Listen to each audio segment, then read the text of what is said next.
Jangankan anak-anak, bahkan kita sebagai dewasa pun terkadang merasa bosan, merasa suntuk, dan merasa mengantuk jika disuruh membaca, belajar, bekerja, atau mendengarkan seminar. Hai Mams, masa anak bersekolah itu adalah masa di mana banyak sekali tantangan yang dihadapi oleh anak dan orang tua. Karena pada fase ini, anak belajar untuk mandiri, bersosialisasi, dan bertanggung jawab, serta belajar banyak hal yang dia temui di luar rumah. Pastinya banyak sekali kendala yang dihadapi oleh orang tua setiap harinya. Salah satunya adalah kesulitan belajar pada anak. Pasti sebagai orang tua yang memiliki anak di usia sekolah, kita menghadapi banyak kesulitan. Salah satunya adalah contohnya kita meminta anak untuk belajar, mengerjakan PR, mengulang pelajaran, bahkan untuk belajar ketika menghadapi ujian. Nah, pada sesi ini kita akan membahas bagaimana tips-tips mengatasi anak susah belajar. Pada usia anak sampai remaja, banyak sekali warna-warna dalam kehidupannya. Mereka cenderung lebih suka bermain dan melakukan kegiatan yang tidak monoton. Nah, belajar itu seperti yang kita tahu adalah salah satu kegiatan yang membosankan dan monoton. Jangankan anak-anak, bahkan kita sebagai dewasa pun terkadang merasa bosan, merasa suntuk, dan merasa mengantuk jika disuruh membaca, belajar, bekerja, atau mendengarkan seminar. Lalu, bagaimana sih cara mengatasinya? Nah, sebelum kita mengatasi kesulitan belajar pada anak, yuk kita kenali dulu apa sih kesulitan-kesulitan anak dalam belajar. Kesulitan belajar anak yang bersifat klinis disebut gangguan belajar. Nah, menurut DSM-5, gangguan belajar spesifik itu ada dua, disleksia dan diskalkulia. Disleksia disebut juga sebagai kesulitan membaca.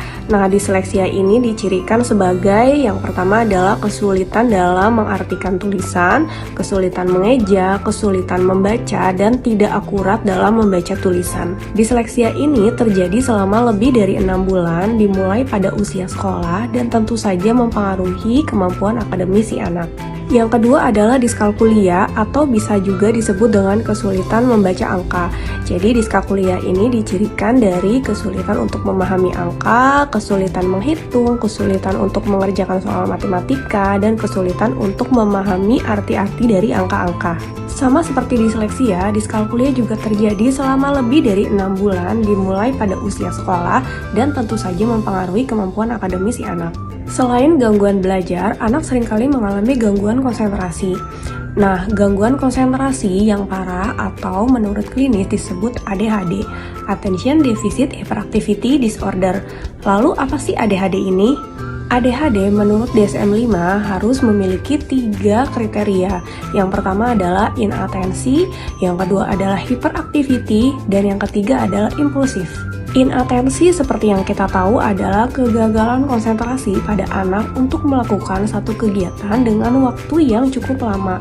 Jadi contohnya ketika anak disuruh untuk fokus belajar, ketika anak disuruh untuk fokus memperhatikan guru, mereka cenderung untuk mengalihkan perhatiannya pada hal-hal kecil di luar perhatian utama. Hiperaktif dan impulsif adalah dua kegiatan yang saling berkaitan, dimana kalau hiperaktif itu anak melakukan kegiatan dengan energi yang tinggi. Contohnya adalah mereka berlari-lari, mereka melakukan kegiatan A, kemudian melakukan kegiatan B tanpa rasa lelah. Sedangkan impulsif adalah ketika anak-anak melakukan satu kegiatan secara tiba-tiba tanpa berpikir 2 kali.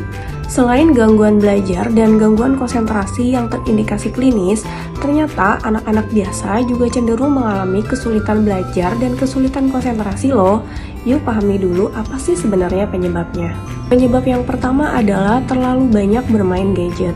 Seringkali anak bermain gadget tanpa henti sehingga tidak adanya kontrol dan menyebabkan hilangnya konsentrasi serta kelelahan setelah bermain gadget. Nah, yang kedua adalah pola asuh orang tua. Ternyata pola asuh orang tua juga mempengaruhi kesulitan anak dalam belajar loh. Gimana sih bisa mempengaruhi? Nah, pola asuh yang terlalu otoriter atau pola asuh yang terlalu permisif bisa jadi mengganggu anak dalam regulasi waktu. Bisa jadi anak dipaksa untuk selalu belajar atau bahkan sama sekali tidak ada batasan waktu untuk belajar. Yang ketiga adalah metode belajar yang tidak sesuai. Nah, metode belajar pada anak itu bermacam-macam, ada yang visual, auditori, dan lain sebagainya.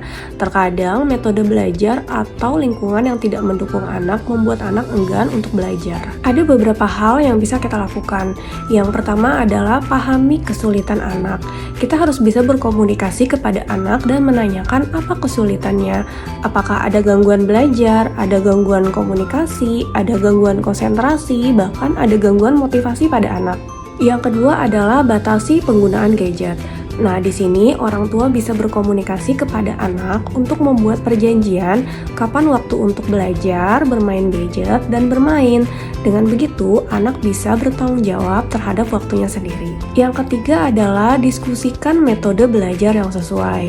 Seperti tadi sudah dijelaskan, ada beberapa metode belajar yang bisa dipakai oleh anak. Misalnya, bisa menggunakan visual dengan menonton video, menggunakan audio dengan mendengarkan rekaman dari guru, atau bisa belajar sambil bermain tergantung dari kesukaan anak. Yang keempat adalah berikan motivasi pada anak. Selalu puji jika anak melakukan sesuatu dan selalu berikan motivasi untuk selalu belajar dari kegagalan. Yang terakhir adalah fasilitasi bidang yang diminati. Kesuksesan bukan berarti hanya dari akademis. Kesuksesan juga bisa berasal dari kegiatan outdoor, ekstrakurikuler, bahkan kegiatan olahraga. Nah, jadi untuk mengatasi kesulitan anak dalam belajar, kita harus tahu dulu apa sih penyebabnya. Apakah ada gangguan terindikasi klinis atau hanya masalah konsentrasi dalam belajar? Jika anak mengalami masalah belajar dan fokus, intinya jangan panik dan selalu konsultasikan dengan profesional, dari psikolog klinis maupun dokter anak.